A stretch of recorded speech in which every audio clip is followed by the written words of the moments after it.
Welcome back to That Lit Witch, and this is Post-Production Tiffany.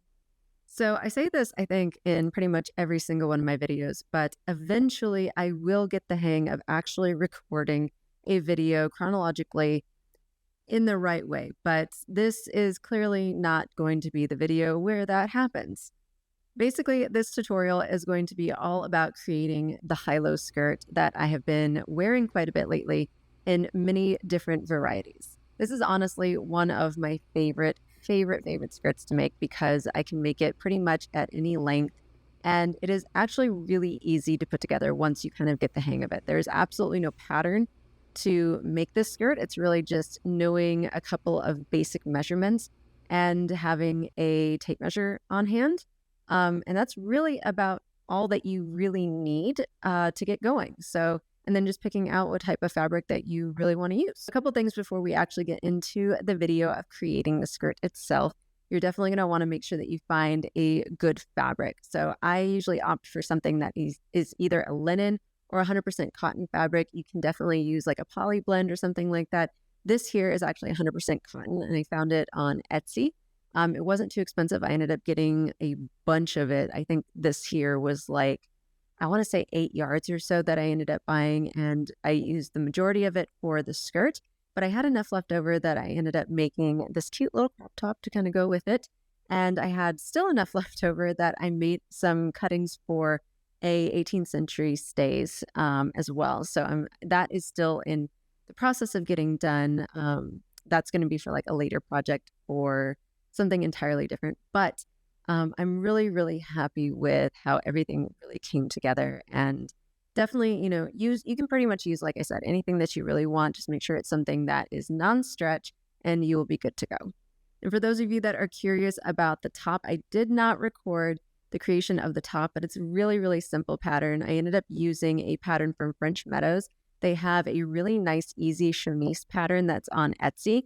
And all I did was cut their chemise basically like in half, like just went to where I wanted it to sit on my body for a crop top and added an extra channel for elastic at the bottom. And that was it. So it's really, really simple. If you want to go make yourself a crop top, just use a chemise and you can just hack a pattern.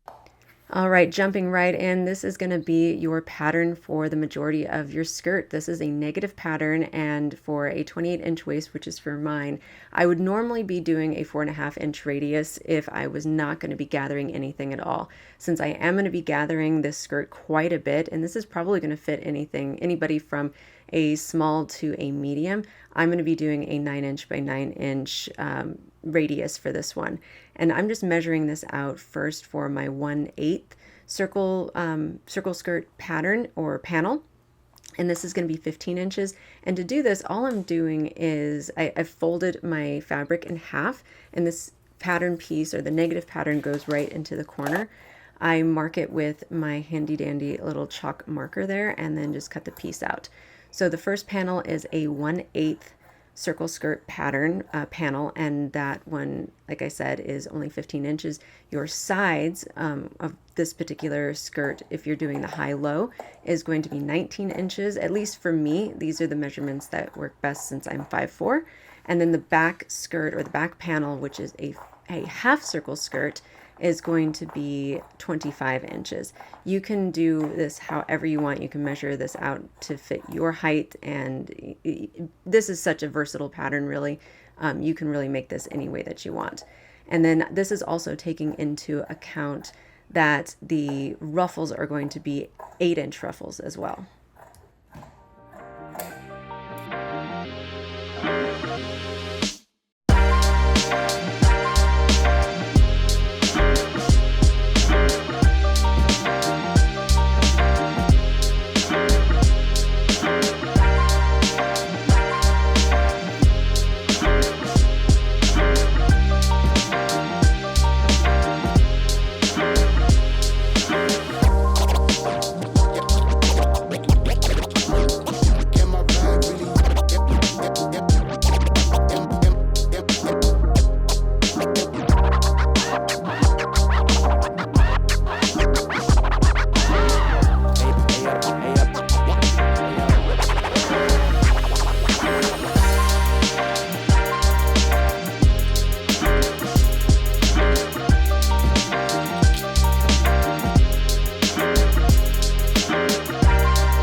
So the belt pattern is actually super simple, but for those that don't want to go through the process of making their own, I will put this on Substack and thatlitwitch.com.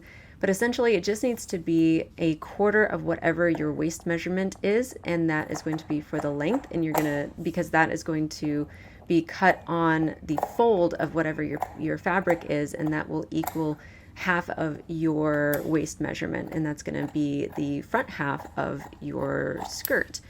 So the actual V portion of it, I think I made mine maybe I think it's like 3.5 or 4 inches, and then I just created the V, and that all includes the seam allowance and whatnot.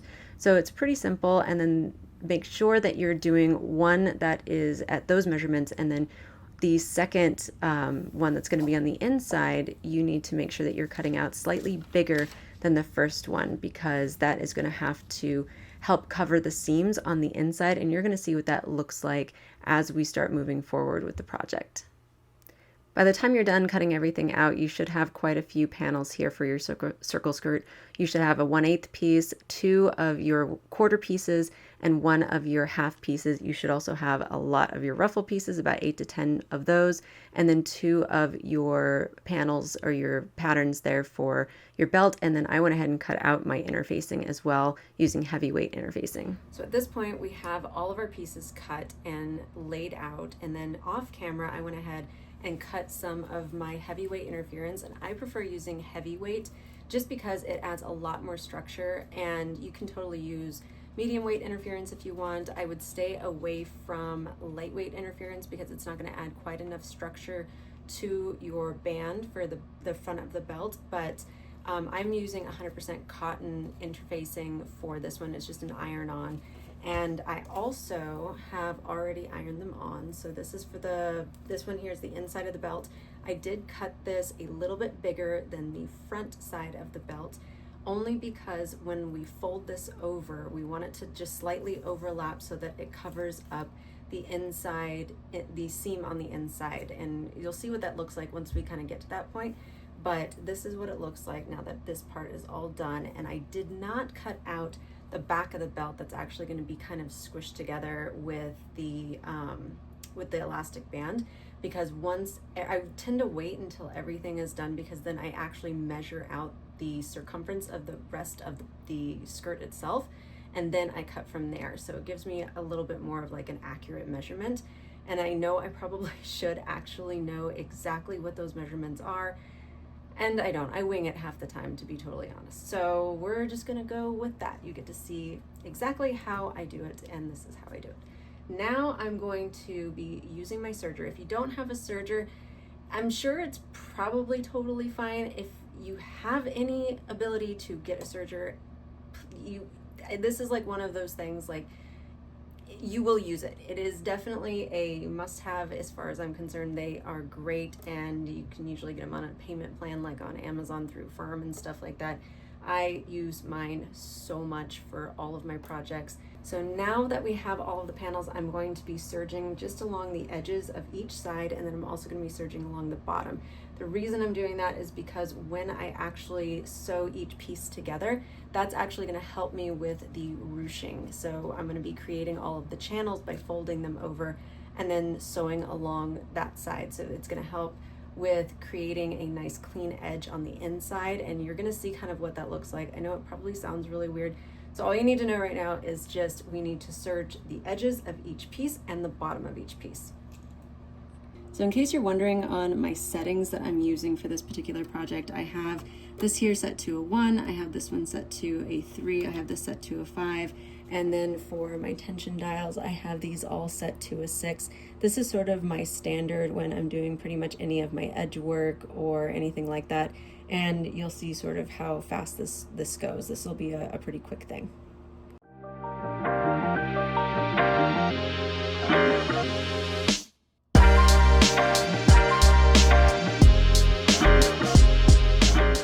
Now that I have all of the panels edged and serged, I'm going to go ahead and move on to combining them onto my regular sewing machine. If you don't want to deal with bringing the serger out and putting it back away and then bringing it out again later, you can totally move on to serging the edges and whatnot for your panels of your ruffles and whatnot. I'm gonna go ahead and just put mine away for right now and then bring it back out when I move on to doing the ruffles. I don't mind, but I'm gonna go ahead and show you how I bring all of this stuff together. And just as a reminder, I'm gonna be doing this white skirt as a high-low. The process for everything is exactly the same if you were to do this for like a skirt that is just one size. So regardless of however long you want to make this skirt, if you're doing this as a 15-inch skirt with an 8-inch ruffle, if you are doing this all as just one length of a skirt with no ruffle whatsoever, it doesn't matter. The entire process is exactly the same if you're going to be adding ruching to any of it. So for this next step, I'm just showing you some of the settings that I have on my sewing machine. I'm just using a basic straight stitch for this with a setting for the width of 3.5, a length of 2.5, and then a tension of 4. And I just have like a basic sewing needle, and we're just gonna go ahead and get to work on it.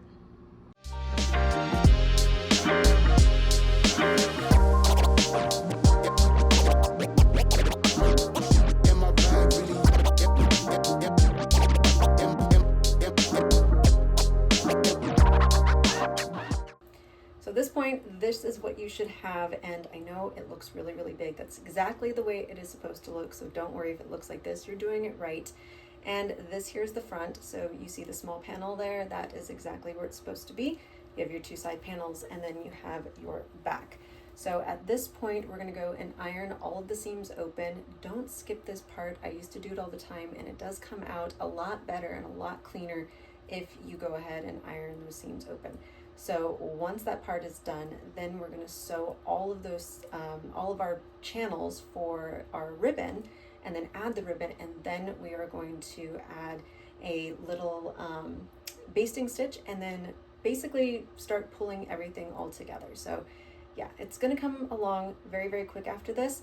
And at this point, you can decide if you even want to have your ruffles at the bottom. You really don't even need them necessarily, but if you are doing a high-low skirt, I still definitely recommend them because it is going to look a little bit weird, just because you are going to have very dramatic sort of panels that don't quite match if you don't have the ruffles to sort of hide those pieces.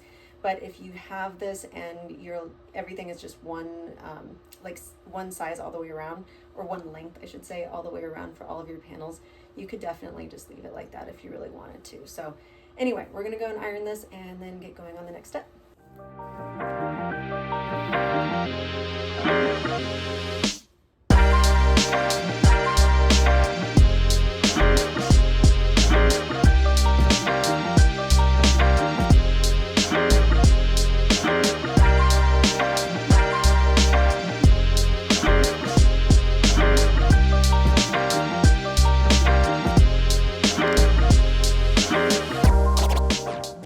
Now that we have everything nice and ironed open, we are going to be stitching down along the serger line that we did before, and we're just going to kind of gently pull and keep this nice and open, nice and taut, and just go straight down. This is going to create the channels for that ribbon on each side.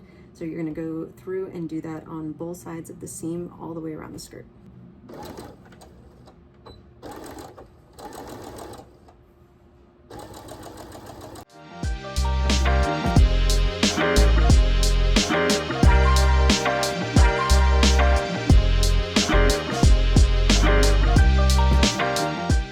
You're going to have panels, of course, that are longer on one side than on the other because of the high-low effect if you're doing a high-low skirt. So on those ones, you are just going to go ahead and fold over where the channel is going to go, and you're just going to keep on sewing down because you still need that channel there. And you're going to do the same thing all the way around the skirt as well.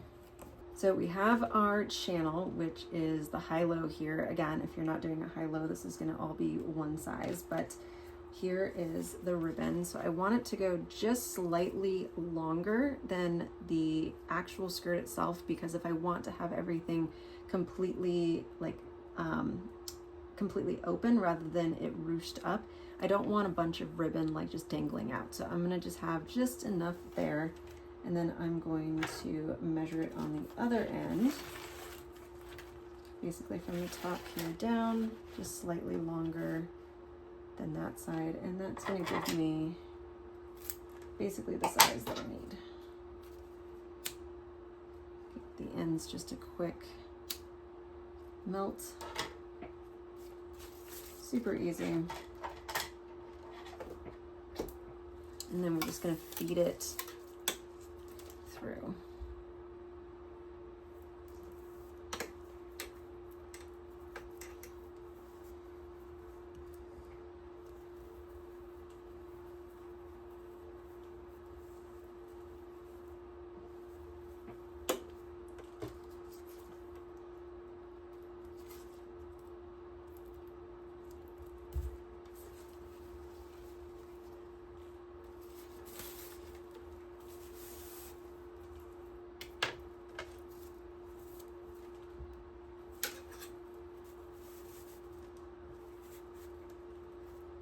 There we go. So now we have one of our ruchings done, and we're just going to go around and do that to all of the pieces. Just make sure that they are completely like laid open. We don't want to have them all ruched up just yet, because we still need to run a basting stitch all along the edge to help sort of pull it all together. And then we're going to start adding the belt onto this.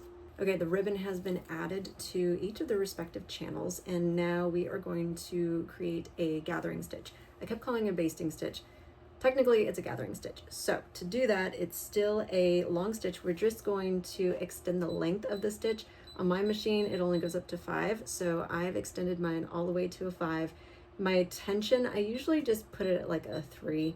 I don't know, honestly, between a 3 and a 4 if it really makes that big of a difference, but that's pretty much what I do. Then, because my machine has like an automatic snipping function and all of that, it tends to snip everything very, very close when I use it. So I'm just going to pull the thread really, really long so that I have a nice tail on it, because we're going to need that tail in order to pull and then help to gather it onto, basically help, yeah, we're just going to gather it. It's going to create ruffles. It's going to be nice and pretty, and it's going to help us in the long run. So we're going to do that. I'm going to show you what it looks like. So just for a quick little reference here, I have gone ahead and turned this right side out. So our channels are on the inside. This is the top portion. When we come to one of the ruchings, we're just going to hop right over it. We don't want to cut them or anything like that. We're just going to hop over it. And the reason why we want to do that is because we don't want to tie down the ribbon necessarily, but we want to just hop over it so that we can continue to gather it. So that is the only tricky part. I tend to start on the just beyond one of the channels, and I usually go maybe about an inch or so down.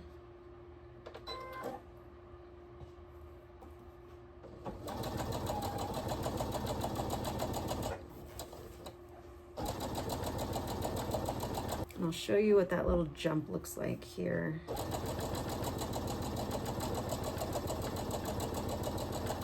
It's really not complicated at all. It's pretty simple.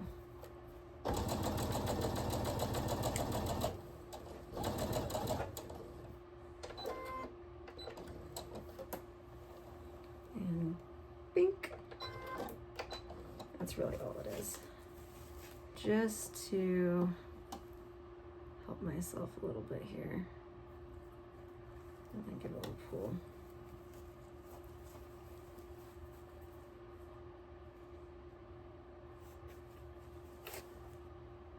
So now, I really just want to give it a little kind of tug down the line. You're not going to need to do a ton of this. This is really just going to sort of help you when it comes to adding the front portion of the belt. The back portion of the belt realistically is going to be about the same length as your half circle, like whatever the length or the circumference, whatever the length is of your half circle for the back portion is the exact same length that your back portion of the belt is actually going to be. So I probably should have just gone ahead and created that as a pattern piece at the very beginning, like the onset of all of this, but again, I wing it most of the time. So there we go. And that little small front portion, that 1/8 of a circle, is actually going to stay completely flat in the front. And it's going to create a really cool effect. I think it looks really cool anyways. You don't necessarily have to do it that way, but I think it looks really nice to have it flat in the front to help accentuate that V. And then really it's just the side pieces that get gathered, and it also helps to create a little bit more of that sort of like a bigger kind of poof to the hip. So now it's starting to look a lot more like a skirt. So the two ruchings that are on the side that actually connect that half circle for the back piece, that's going to act as your point of reference for the exact side pieces for the skirt itself. And that's where your belts are actually going to come together for the front and the back, and also where your elastic band is going to end up going. So if that makes any sense. So we're going to go ahead and start working a little bit on the belt, setting this aside. So for the two belt portions, we are going to match front sides together, and we are actually going to stitch along the top using probably about a 1/4 inch or so seam allowance, or a 1/2 inch seam allowance. It really just depends on how big of a belt you want. I usually end up going for about a 1/4 inch seam allowance. So we're going to go ahead and do that, and that's going to be the top portion of the belt.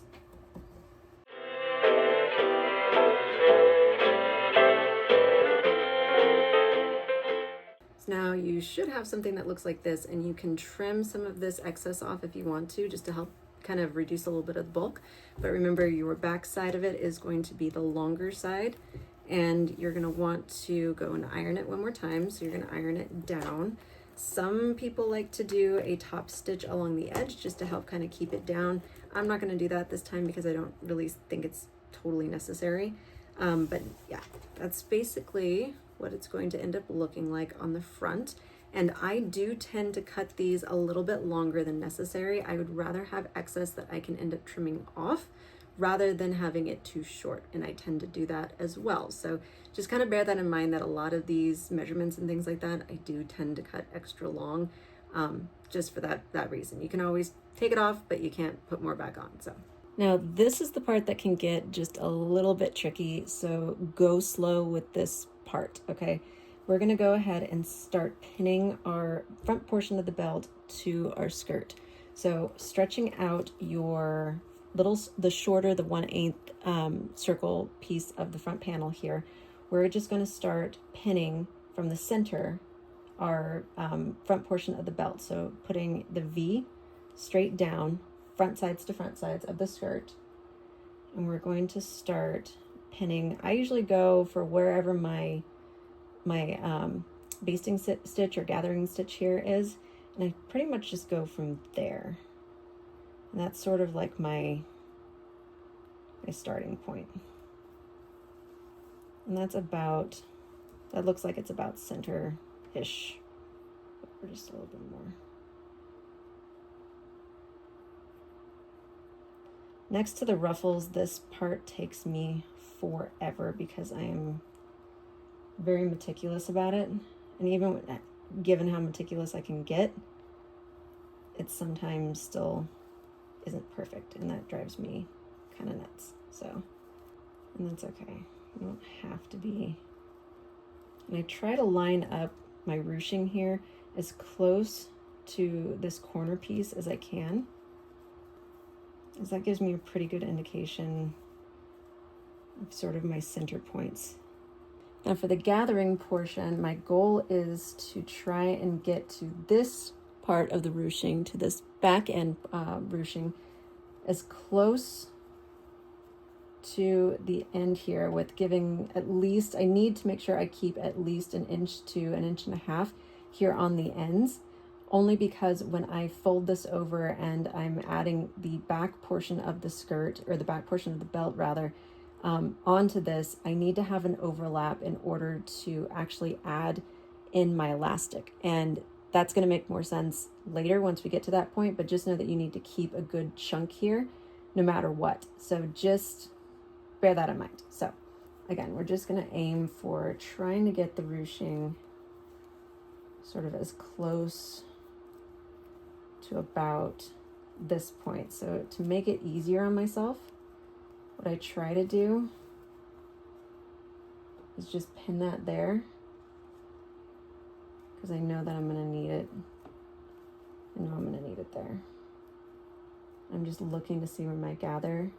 Now I know that I need to sort of gather all of this up and pin this as evenly as I can to the rest here. And then likewise on the other side. And then once I get done with that, then we'll come back and we'll start stitching. Okay, everything is now pinned. I usually start at the point rather than starting from one side or the other. I don't know why, but that is just the way that I'm doing it. You don't have to do it that way. In my brain, it just seems like I should do it that way. So we're doing that. And anyway, so I'm starting from the point here, as close to, basically as close to where I have my, my interfacing as I can. Maybe a couple millimeters out, but pretty close to that. I feel like that's a good spot for me.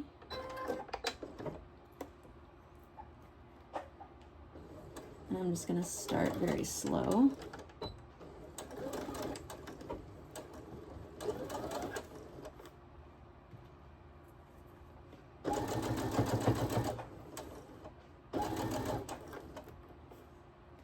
Once I get to this corner piece and trying to keep all of them, even though everything is sort of like ruffled and pleated here, I'm going to try to keep these as straight as possible because sometimes they can get sort of skewed and then the ruffles actually end up looking sort of like off center and they don't look right. So you want to try to keep them, even though the ruffles, you still want to try to keep them as straight as you can.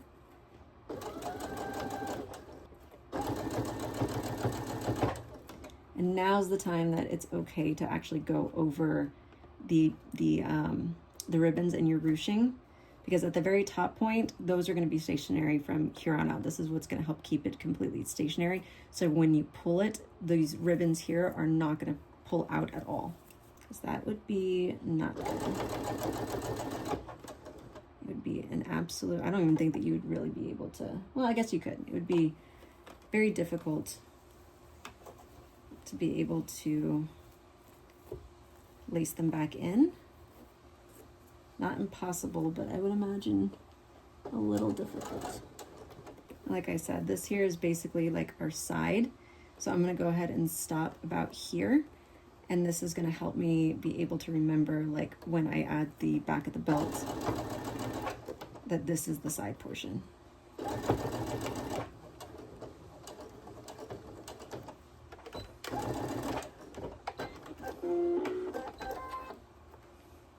This was actually one of the things that sold me on this machine, was a very wide sort of work area here, so that I'm able to just flip things around rather than have to sort of manipulate or try to, you know, squeeze larger projects through. And especially when I'm working on corsets or things that have like larger busts and things like that, it's really, really difficult for me to sort of like manipulate things underneath of the arm of the sewing machine.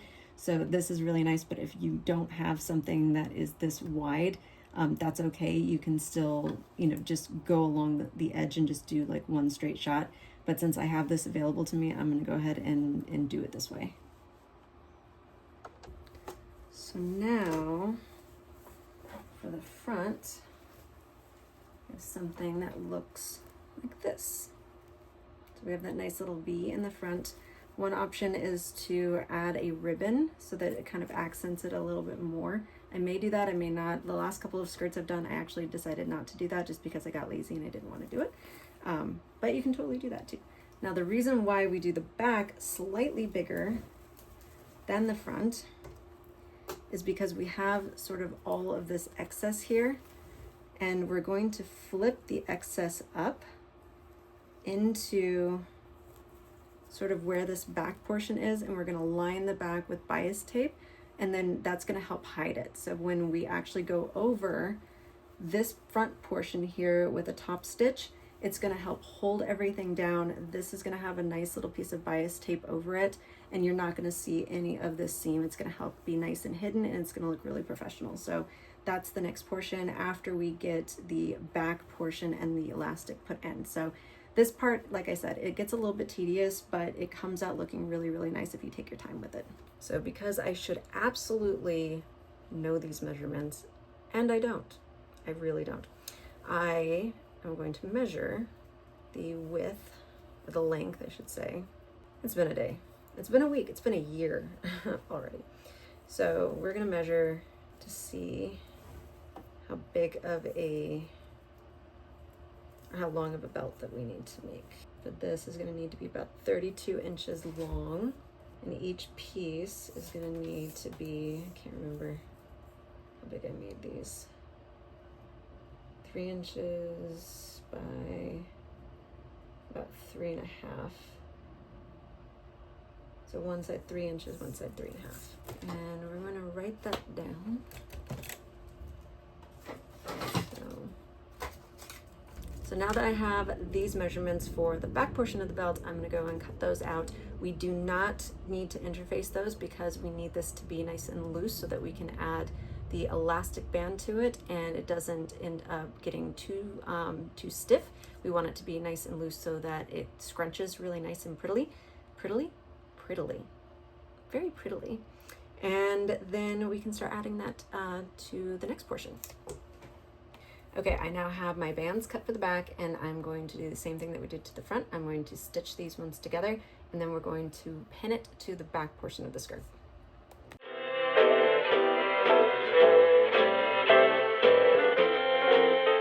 So now that we have this part added, now we are actually going to stitch the ends together here.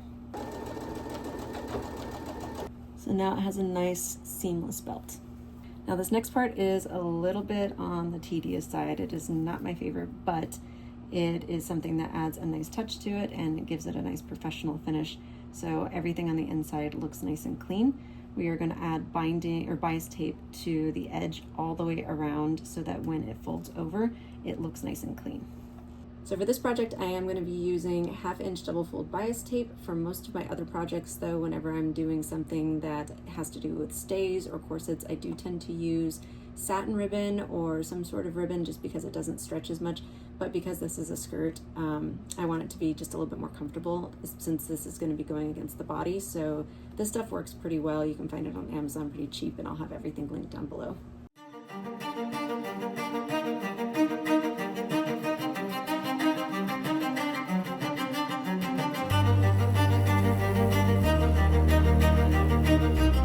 So when you come to the point that's in the back, the way that I do it is I snip it at an angle. I sort of finish off that point because it gets a little bit tricky to try and turn it and keep it nice and clean. And then I just start again, and then I basically put it just slightly over the edge of where I trimmed it off.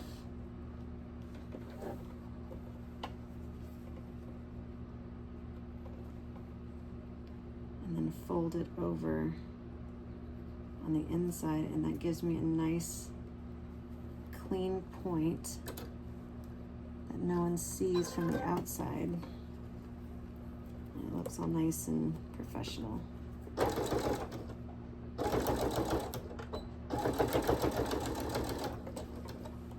That little point is not perfect, and the only person that's going to know that's there is you because it's going to be on the inside, but it looks cute. Okay, now that we have the edges done, now we are going to add the elastic to the back. Okay, so the majority of the skirt is done. Now it's really just adding the elastic and then of course the ruffles. So to figure out how big of a piece of elastic that you need, this is what works for me. Every skirt's a little bit different when I'm making it, so it's gonna vary skirt to skirt for me in terms of how much elastic I need to use. Hopefully this works for you. I have no set way of doing this. This is just what works for me. So finding that midpoint that we talked about before, so where those two pieces of your front and back belt end up meeting, I just kind of eyeball it and okay, this is about the midpoint. This is just slightly beyond my hip, and whatever the size is for the gap in the back here, I end up making my piece of elastic just slightly smaller than that. And that's how I figure out the piece that I need. There is no set way. That is just what works for me. Do what works for you, and yeah, that's it. Oh, and if you're wondering what type of elastic to get, this is the stuff that I use. This is about a 1¼ inch elastic that I got on Amazon.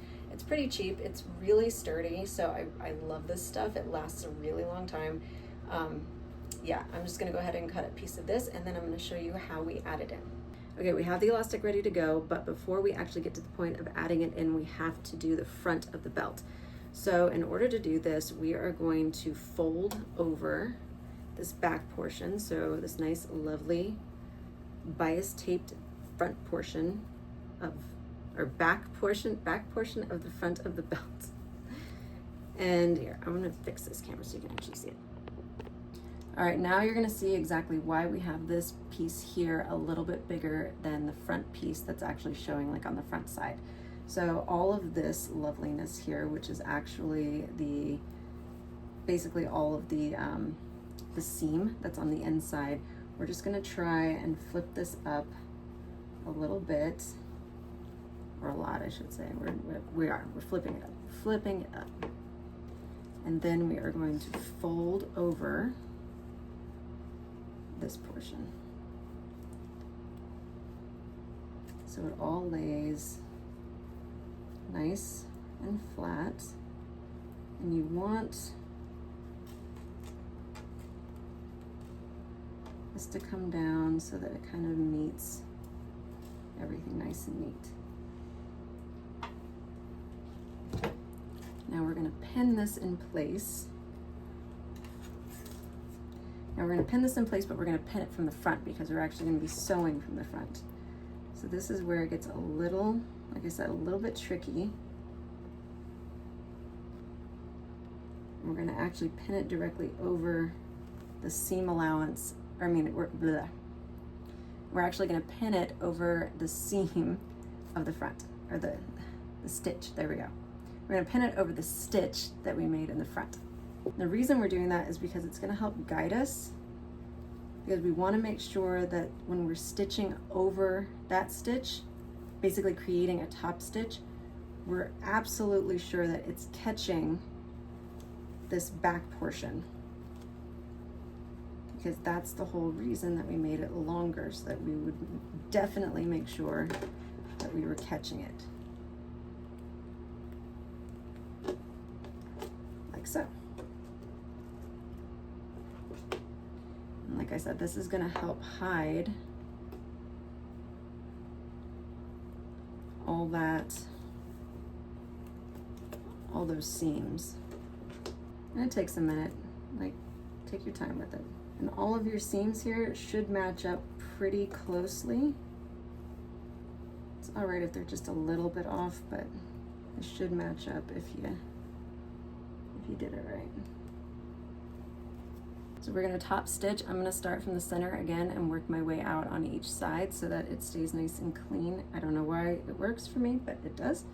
And yeah, once we get to the ends, make sure that you stop and you don't go over these, because this is where we're gonna actually sort of hide our piece of elastic. So the elastic's actually gonna sit right inside here, and then when we fold it over, it's going to be sort of hidden in here, and we're gonna slowly start to add it into the back portion. So this part gets, like I said, it's just take your time with it, take your time.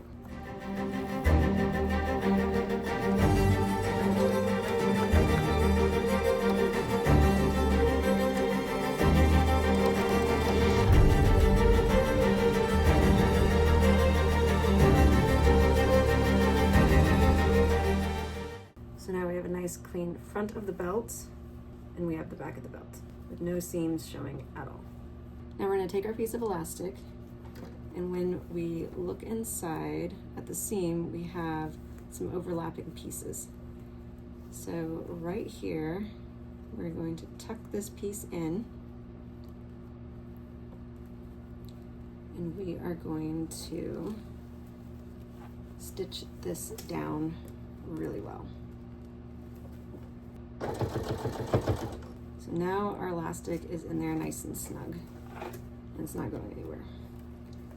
Now, what we're gonna do is, as we are pulling this slightly, once we get it going, we're going to take our seam and fold it over our little piece of elastic as we are also folding this over, and we're going to stitch this down. So it's a little tricky, and we're going to use this here as sort of the guide so we don't stitch onto our elastic. We do not want to stitch on the elastic. So I usually go basically like right above my my bias tape, and I use that as sort of my guide, because then I know I'm definitely not going to be hitting my elastic at all.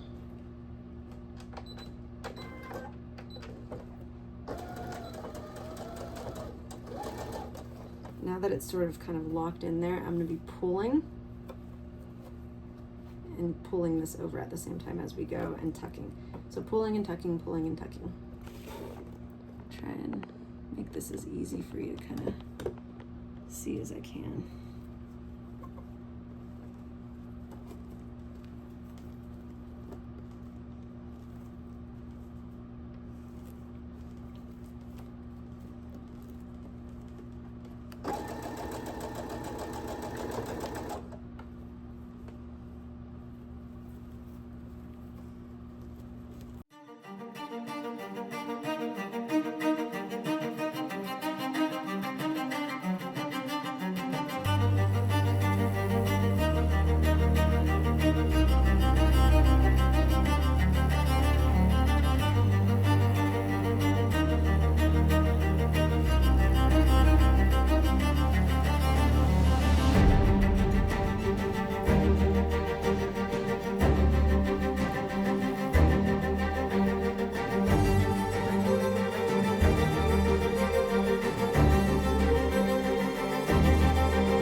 Once you get to the very end, you kind of want to do the same thing that you did before and just tuck it into that little pocket and then stitch directly over it.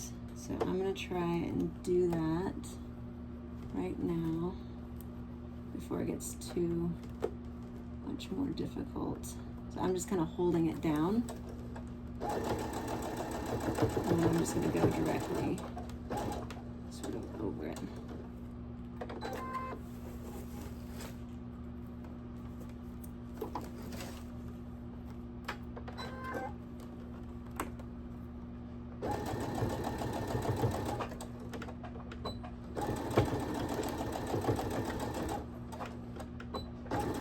And now the back portion has that nice little pretty elastic bit. All right, it actually looks like a high-low skirt, right? So the front is nice and clean. The back has a nice little sort of train on it. The elastic looks good, everything on it looks nice and clean. So now it's time for the most tedious part that I absolutely hate doing, and that is ruffles, because ruffles take a really long time and a lot of serging. So we're going to break out the serger again, and we are going to start working on the ruffles. Okay, so if you don't have a serger, this can totally be done on a regular sewing machine. I've definitely done plenty of ruffles on a regular sewing machine. The serger just makes it a lot easier, in my opinion, at least for me. So I'm going to do it on the serger. Basically, all you're going to do is take all of your very long pieces of rectangles, and you are going to put them together.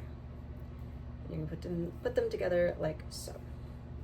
Just make sure that you know which is your inside and which is your outside, because there's nothing worse than getting all done with your ruffles and realizing that you have some seams on the inside and some seams on the outside, because there were so many of them that you didn't realize that you were screwing up, and I've done that many times. So first we are going to combine all of them, and then we are going to serge both sides of them, and then I'm going to hem one side of them, and then we are going to attach them. No, then I need to gather them, create like a ruffle effect to them, and then we're going to add them to the skirt. Now, to be fair, this time around I did try to make this as easy on myself as possible, and I did use a type of fabric that was absolutely enormous. Like, it was a really wide piece of fabric. So when I was doing my cutting, I didn't have to make as many ruffles. I really just kind of went for it and just cut them really long. And truth be told, I never know how much I actually need. I just kind of go with what feels right. I know generally with a circle skirt, I need like a certain number of a certain length. And I knew since I was adding like a little bit more than a regular circle skirt to this project, I went with like a few extra pieces, and then I just sort of added a bunch of numbers together. So we went with our heart.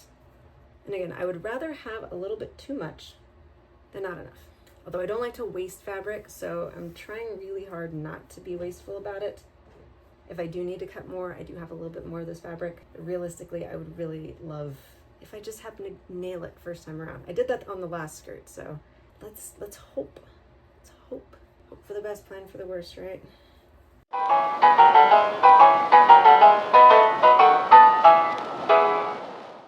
All right, now normally you're supposed to create like a giant circle with them. I don't usually do that just in case I need to add more or take some off. So I just leave those alone until the very, very end, and I just serge the ends. I'm sure there are going to be people out there to tell me not to do that, but it's my skirt. I'm going to do that anyway. All right, so this next part is very tedious, and it's just serging and serging and serging for a really long time, and my ankle ends up hurting by the end of this because it takes so long. So I'm going to go ahead and do this part, and then I will be back. Okay, all of the serging is now done for this project. And this is a lot of ruffles. This is like, it doesn't look like it, this is a lot of ruffles. So now we're going to hem the ruffles, and then we're going to gather the ruffles and then pin them and make sure that they, actually, you know what, I'm not even gonna pin them. I'm just gonna go for it. I'm just gonna go ahead. I'm gonna hem this sucker, and then I am going to sew it directly on, and we're just going to pray to the goddess that I nailed it. So that's what we're doing. You can go ahead, and since I'm a bad tutorial maker, I'm going to tell you that right now. You can go ahead and pin them if you wish to make sure that you have the appropriate length. I am not going to do that. Do as I say, not as I do. So let's go. Okay, so I sort of start adding my ruffles in a weird way. I got all my ruffles done. I fold over this portion here on the end because I am going to sew these the ends together once I get to that point. But right now I'm just going to fold it over because I want to make sure that I have enough. I'm pretty sure I have more than enough. I'm probably going to trim some off. But I like the look of having a raw edge on the outside rather than having like the ruffles sort of like sewn with the raw edge on the inside. I don't know why that is, but to me it just looks sort of rustic and cute. So I usually try to aim for stitching. Let me reset my stitches here. I usually aim for stitching maybe not right at the gathering point, but pretty close to the gathering point. Like right under it is usually a good spot, because then if I need to pull the string out, I can. And I usually start kind of in a weird spot, like towards maybe 5 or 6 inches from the back of the last of one of the back ends of the back ruchings, and I aim for about here. Seems like a good spot. I just kind of go with what seems good. It's probably about 1 centimeter-ish in, and I'll be checking as I go just to make sure, because I can't see what's underneath,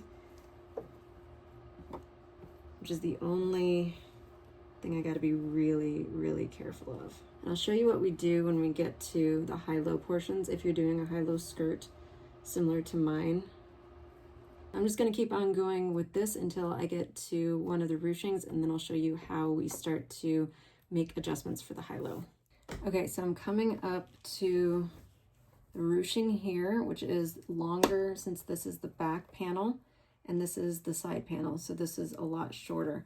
So to basically account for the difference here, I'm going to go right along the edge of this portion of the ruching. I want to make sure I'm not covering the ruching whatsoever, and then I'm going to jump over the ruching, so I'm not going over any of this. So this portion here is actually going to be sort of floating on top. So basically we're going to pivot just right up to the edge. I'm going to bring this up here.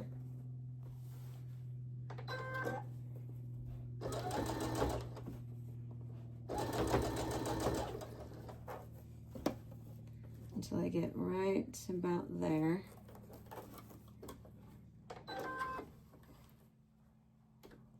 And then lift. I'm gonna go right, I'm gonna pull it kind of taut and go right over and bring it back down. And then start stitching for the next panel. So it completely covers